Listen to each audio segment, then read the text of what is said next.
What I want to do now is a little work along so you can go through this process that I've spoken about, almost with me. So it's kind of like a work along, when your teacher comes and sits by you and helps you figure it out.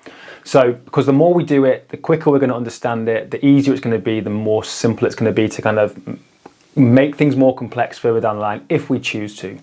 So we're going to take somebody who is training twice per week and is going to do 6 exercise slots per session. So as I mentioned before, typically once somebody's not a novice, if somebody is training less frequently, I might try and get in maybe that 6 or 7, maybe not 7, normally kind of 6 exercises per session, just as opposed to 5, simply because it allows me to get an extra 2 movement patterns in. However, if somebody wants a bit more volume, then it might be 5. But let's take this example now. We're going to say, right, we've got a client and they are training twice per week, 6 exercise slots per session. And so this is our kind of allocation for their movement patterns. Now, of course, if you've got your own table with your own patterns, which hopefully some of you have, you can use your own 2 times a week, 6 slots allocations for that. That's absolutely fine.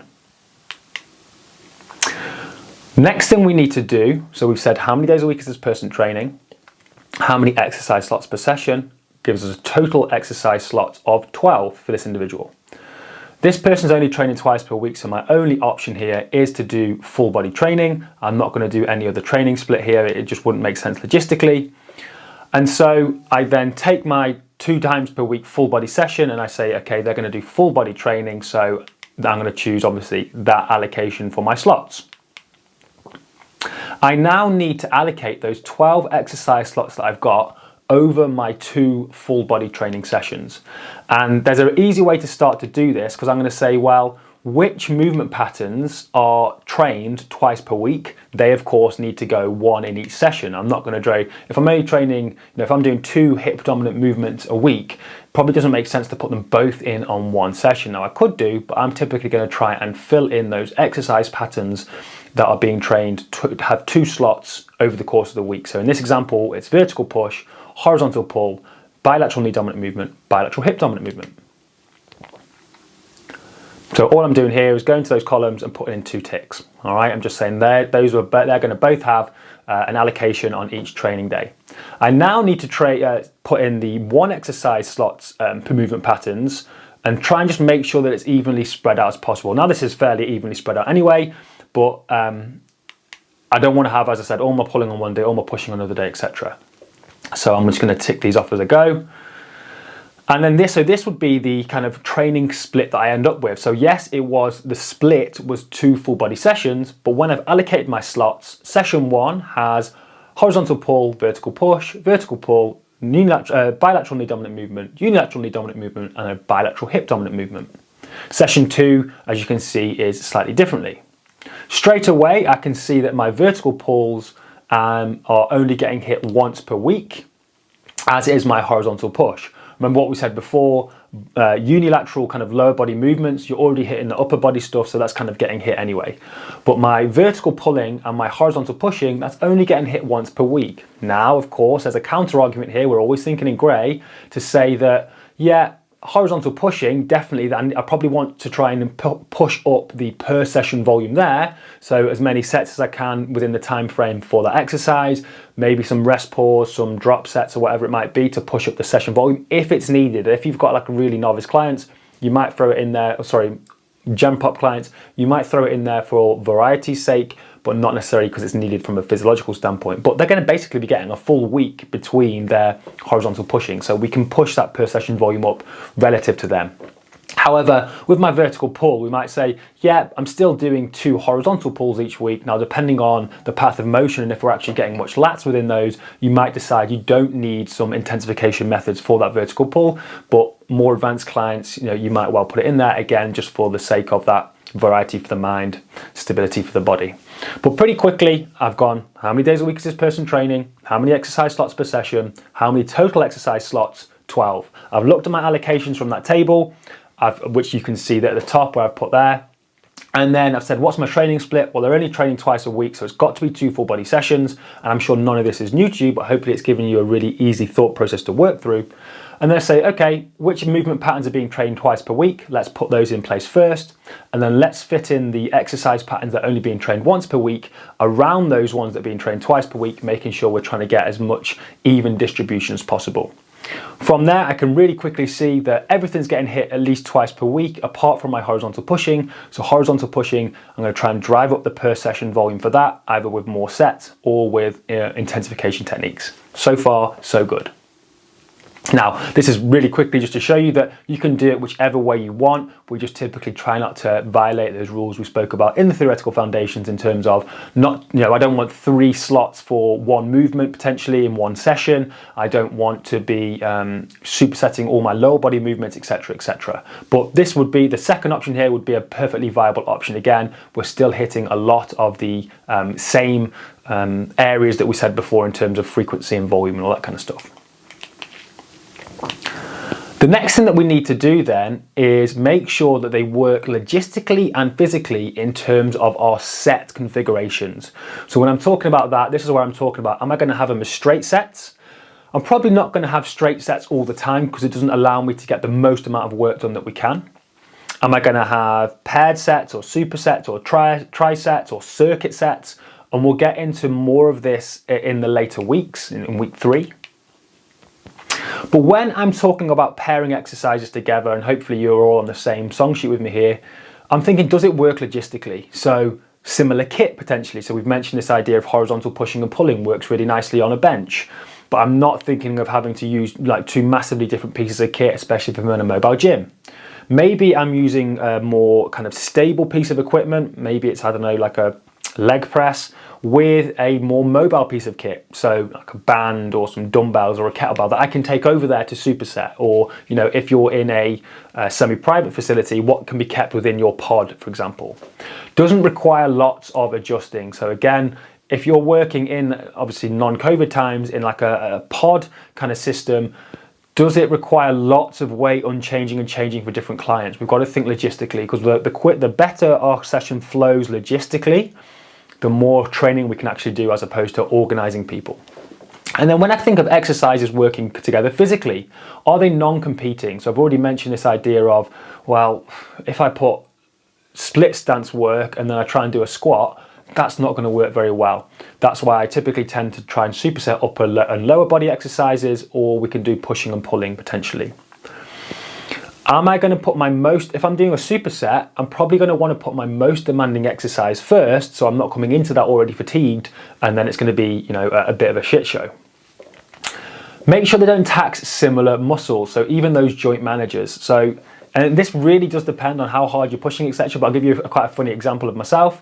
I was doing some TRX hamstring curls and some bicep curls to finish. A bit of a random combination, but whatever.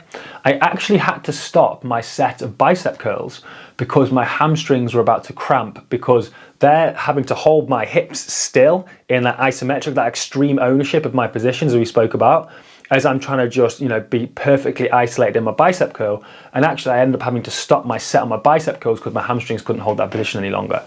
That's a bit of a weird example, but hopefully it shows you that we have to consider, what is going to be competing. So of course, if I think of something like, we've already mentioned, like a vertical pull, and then I try and do something like a deadlift, well, that's 2 very grip dominant movements, even though they're not actually in the same muscle groups.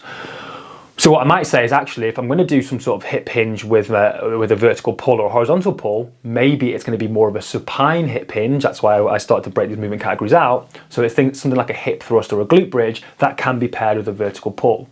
Or if you think of how much bracing you have to do in like a front squat or a goblet squat, and then we ask somebody to go and do like a bent over row, again, that's a lot of bracing, that's a lot of upper back they're having to work in an isometric position. So they probably don't make sense to work together logistically. So if I'm going to do that, maybe I need to do a chest supported row.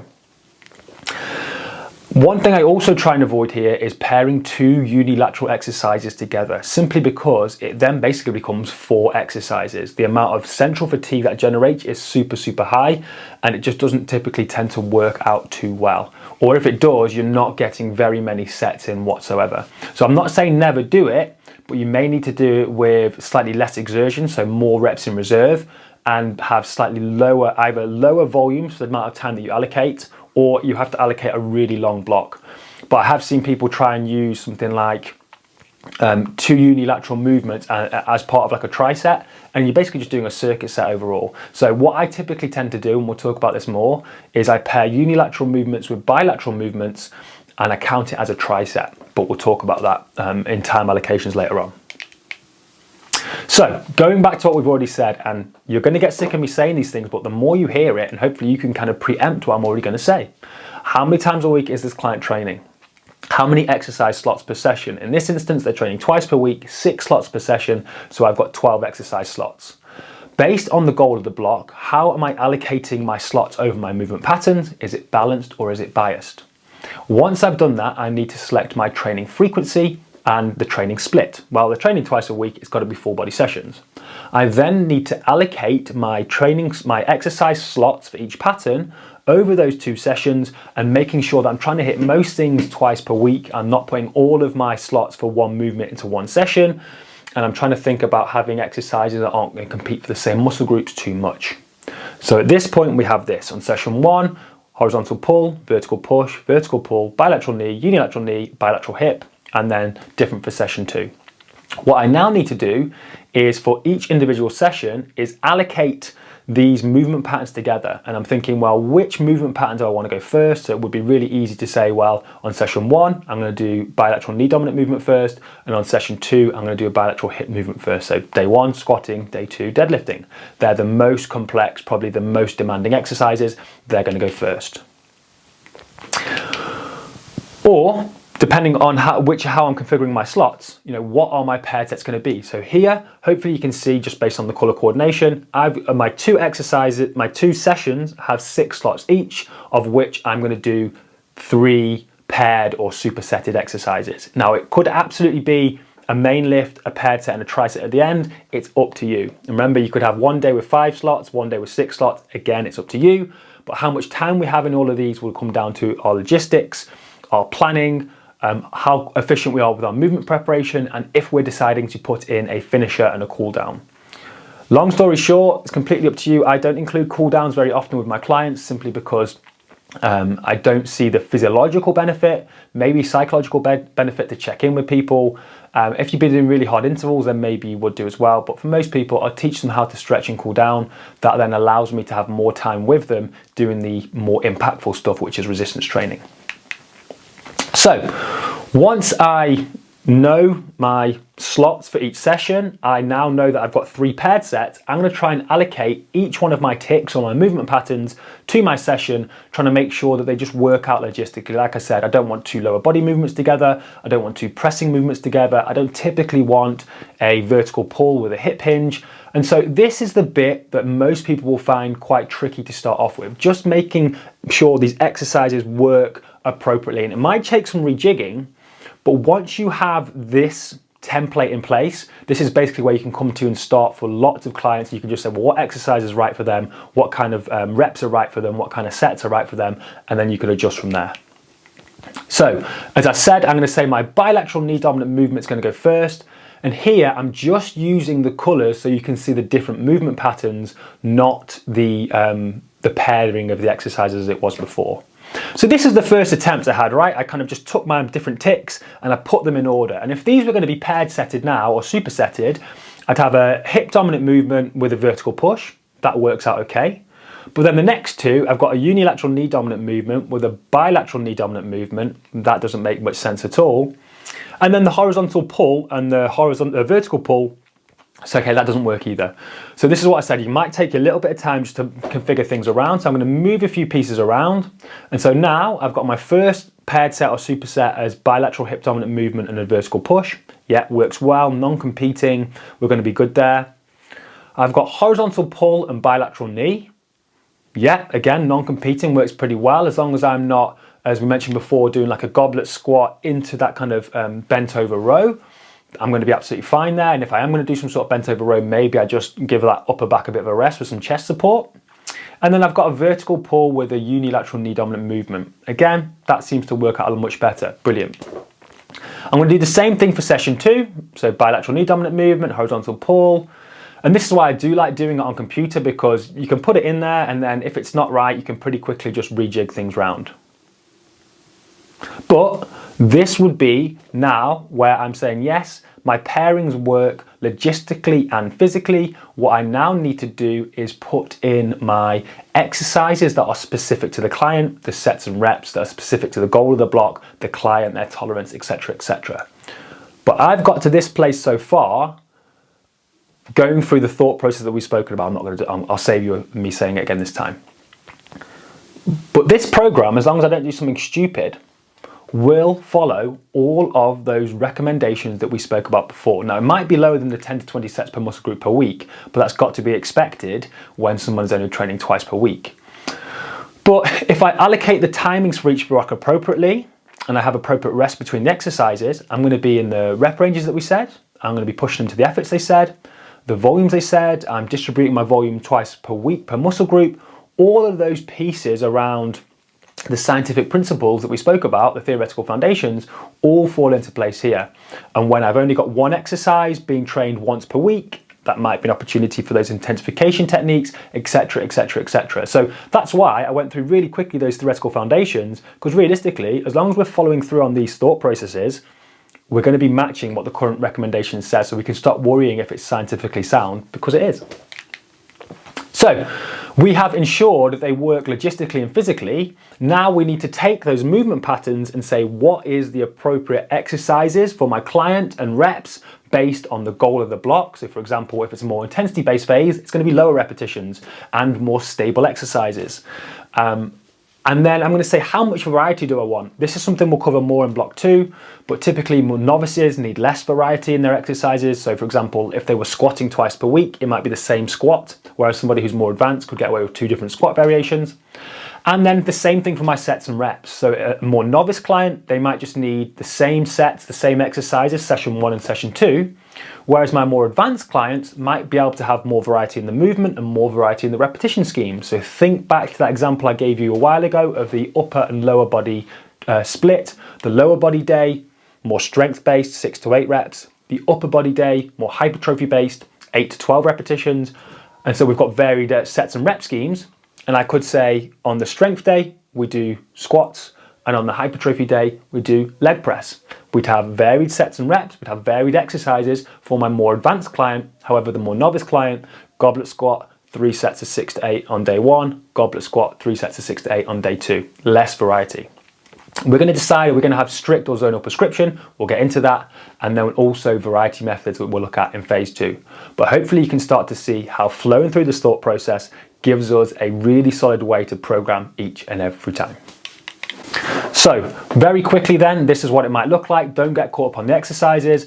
But from here, I've got my patterns in place. I choose the appropriate exercises for my client. Next, we're going to go into a little recap, but what I want you to do now is go back, work through that entire process yourself to come up with a program for that client, working out 2 days a week, select a number of slots, and then go through it from there, and then upload your program so I can take a look.